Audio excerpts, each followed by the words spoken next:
Hello दोस्तों, आज का हमारा टॉपिक है आरबीआई की मॉनेटरी पॉलिसी के असेसमेंट के बारे में। ये एक इंटरेस्टिंग कॉन्सेप्ट है जिसके बारे में शायद आप जानना चाहते होंगे, जिसमें सबसे पहले आता है हाई फ्रीक्वेंसी इंडिकेटर्स।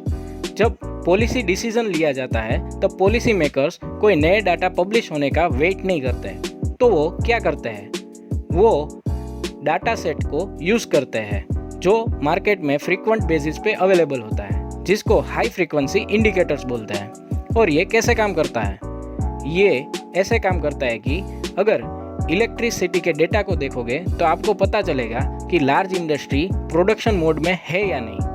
अगर आप फर्टिलाइजर्स का सेल्स के डेटा का ऊपर देखोगे तो आपको पता चलेगा कि हार्वेस्ट नेक्स्ट सीजन में कैसा रहेगा। अगर आप रेलवे के डेटा की ओर देखोगे तो आपको पता चलेगा कि सप्लाई चेन पर क्या असर हुआ है, और ये सब सच में मायने रखता है। अगर इक्वली बात की जाए तो ये डेटा सेट बहुत ही काम का है हमारी इकोनॉमी की जानकारी लेने के लिए। अगर मैं आरबीआई के आकलन से बात करूँ तो हाई फ्रीक्वेंसी इंडिकेटर में पिछले कुछ महीनों में बहुत ही गिरावट देखने को मिली है, और ये हमारे इकोनॉमी की खराब परिस्थिति को दर्शाता है कोविड-19 लॉकडाउन पीरियड में। लेकिन ब्राइट साइड ये है कि ये फाइनली एक लेवल पे आता हुआ दिख रहा है, जिसका मीनिंग ये होता है कि हम वापस से बैक ट्रैक पे आ रहे हैं, जो कि एक टर्निंग पॉइंट भी हो सकता है। अगर इन्फ्लेशन के ऊपर से देखा जाए तो आरबीआई ग्रोथ के ऊपर फोकस कर रही है, और उनका कोर एजेंडा ये है कि इन्फ्लेशन को अंडर कंट्रोल रखा जाए। प्राइसेस ऑफ आइटम्स जैसे कि फ्रूट, पल्सेस, मोबाइल डेटा जैसी प्रोडक्ट्स के प्राइस में इरेगुलरिटीज ना आए, यानी कि ज़्यादा बढ़ ना जाए या तो बहुत कम ना हो जाए, इसके ऊपर वो मॉनिटर कर रही है, और उनका ये मेन कंसर्न है। हालांकि पिछली फसल अच्छी थी, लेकिन ट्रांसपोर्टेशन के प्रॉब्लम की वजह से ये रिटेलर्स के पास टाइम पर पहुंच ना पाई, जिसकी वजह से फूड प्राइसेस में थोड़ी बढ़ोतरी देखी गई। कॉस्ट पुश इन्फ्लेशन यानी लागत पर महंगाई।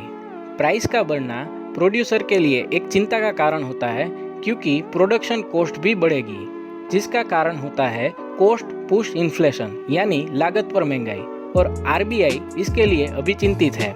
कभी कभी प्रोड्यूसर हायर इंटरेस्ट रेट पर लोन लेते हैं अपने प्रोडक्शन को जारी रखने के लिए, मगर अभी इंटरेस्ट रेट बहुत कम चल रहा है। प्रोडक्शन कॉस्ट बढ़ रही है क्योंकि लेबर मिलना बहुत प्रॉब्लमेटिक है। लोग अपने घर वापस जा रहे हैं और वो अपनी जॉब को स्विच कर रहे हैं, और इस गड़बड़ को ठीक होने के लिए थोड़ा समय लगेगा। तब तक आरबीआई कोई एक्शन नहीं लेना चाहती जिसकी वजह से प्राइस बढ़ जाए। वो तभी एक्शन लेना चाहती है जब सब प्राइसेस नॉर्मल रेट पे आ जाए, और ये एक्सपेक्टेड है बहुत जल्द, क्योंकि हम इस साल अच्छी बारिश देख रहे हैं। ऑन रीस्ट्रक्चरिंग, आरबीआई बहुत ही स्ट्रिक्ट है डिफॉल्टर्स के ऊपर। अगर बोरोवर्स फेल होते हैं अपने लोन रीपेमेंट में, तब रिजर्व बैंक आदेश देती है बैंकों को ऐसी लोन्स को ठीक ढंग से क्लासिफाई करने के लिए। अगर आप अपनी बैंक के साथ लोन के रीनेगोशिएट टर्म्स और रीस्ट्रक्चरिंग के बारे में बात करते हैं तो ज़्यादातर केसेस में देखा गया है कि बैंक्स अपने लोन रेटिंग को घटा देती है। अभी के समय में ये थोड़ा फ्लेक्सिबल है।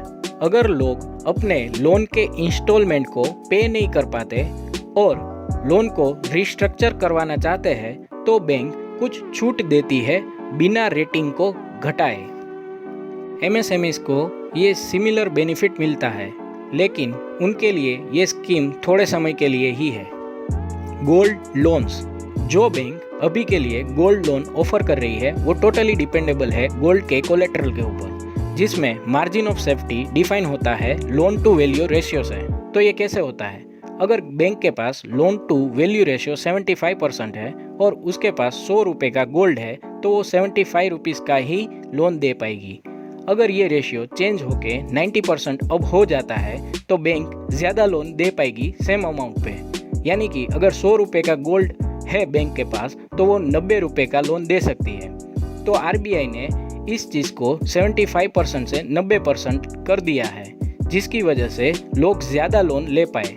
लेकिन इसमें एक चीज़ का केयरफुल करना पड़ेगा, क्योंकि अगर गोल्ड की प्राइस घट जाती है तो मार्जिन ऑफ सेफ्टी भी घट जाएगी। तो इन्हीं सब बातों का आरबीआई आकलन करती है मॉनिटरी पॉलिसी बनाते समय। होप ये वीडियो आपको अच्छा लगा होगा, तो लाइक करें, शेयर करें अपने फ्रेंड्स एंड फैमिली के साथ, कमेंट करके बताइए कि आपको ये वीडियो कैसा लगा और सब्सक्राइब करें हमारे चैनल को और नोटिफिकेशन बेल आइकन दबाना ना भूलिए ताकि ऐसी ही वीडियो की नोटिफिकेशन आपको टाइम बाय टाइम मिलती रहे। Till then, thanks for watching.